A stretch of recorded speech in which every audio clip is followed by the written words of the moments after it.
La dernière fois que je suis venu, c'était en juin à Gibraltar.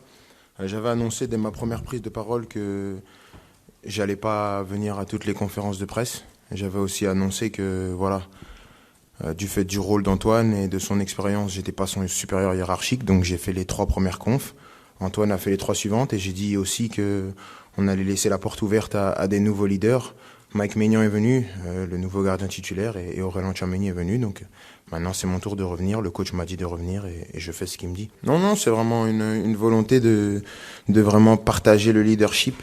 Je pense que il y a beaucoup de visages que j'ai déjà vu pas mal de conférences de presse. J'ai jamais été quelqu'un qui me cache ou qui a peur de quelque chose.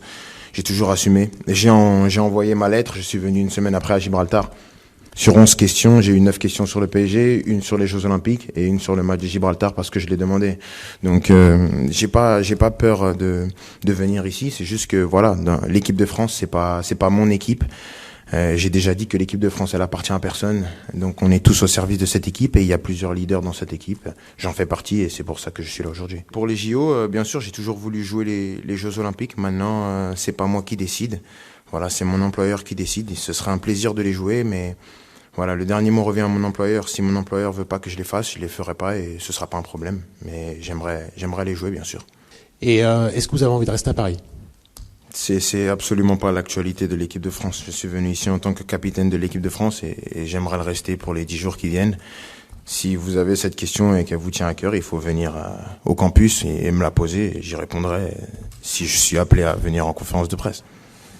Franchement, c'est ça, s'il faut lui demander à lui pourquoi ce timing-là, mais je l'ai très bien pris. C'est comme j'ai dit, c'est un grand entraîneur.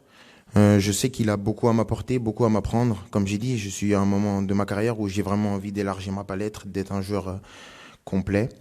En plus, depuis le premier jour où on s'est côtoyé, je lui ai dit, quand je suis revenu du loft, qu'il aurait aucun problème avec moi. Tout ce que je voulais, c'était jouer au foot, progresser et gagner des titres. Je suis un joueur qui est très exigeant avec moi-même.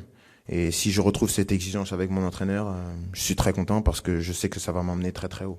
J'ai pas forcément besoin que le coach dise tous les jours que je suis le meilleur du monde pour que je joue bien, quoi. Il est fascinant, il est déjà très mature, il joue avec beaucoup de personnalité.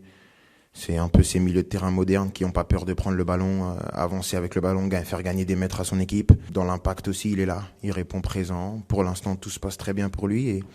Et l'objectif pour nous, c'est de l'accompagner. Un conseil, j'ai aucun conseil à lui donner. 17 ans, il a l'âge de mon petit frère, donc c'est fou. Voilà, je suis pas vieux, mais voilà, ça vieillit un peu, quoi, de voir qu'il arrive, il est en train de faire ses devoirs, c'est n'importe quoi. Le mec joue 3 fois par semaine, il est fascinant. Nous, tout ce qu'on doit faire, c'est l'accompagner et le protéger en dehors. Sur le terrain, il faut qu'il soit lui-même. Et c'est ce qu'on veut et c'est ce qu'il arrive à être depuis le début de saison. Et notre mission à nous, c'est de le protéger en dehors. Il m'a déjà échappé, là. Dans la suite de votre carrière ? Ah, non. Comme je l'ai dit, je suis pas quelqu'un qui a peur. Donc, j'ai pas de problème. Le classement, il est ce qu'il est. Messi le mérite. Quand Messi remporte une Coupe du Monde, Messi doit gagner le Ballon d'Or. C'est comme ça que ça marche.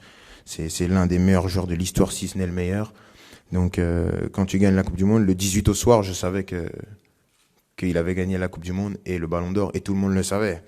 Maintenant, c'est sûr que Erling avait fait une grande saison, que moi j'avais fait une grande saison, mais à côté d'une Coupe du Monde remportée par Léo Messi, ça pèse pas lourd, quoi.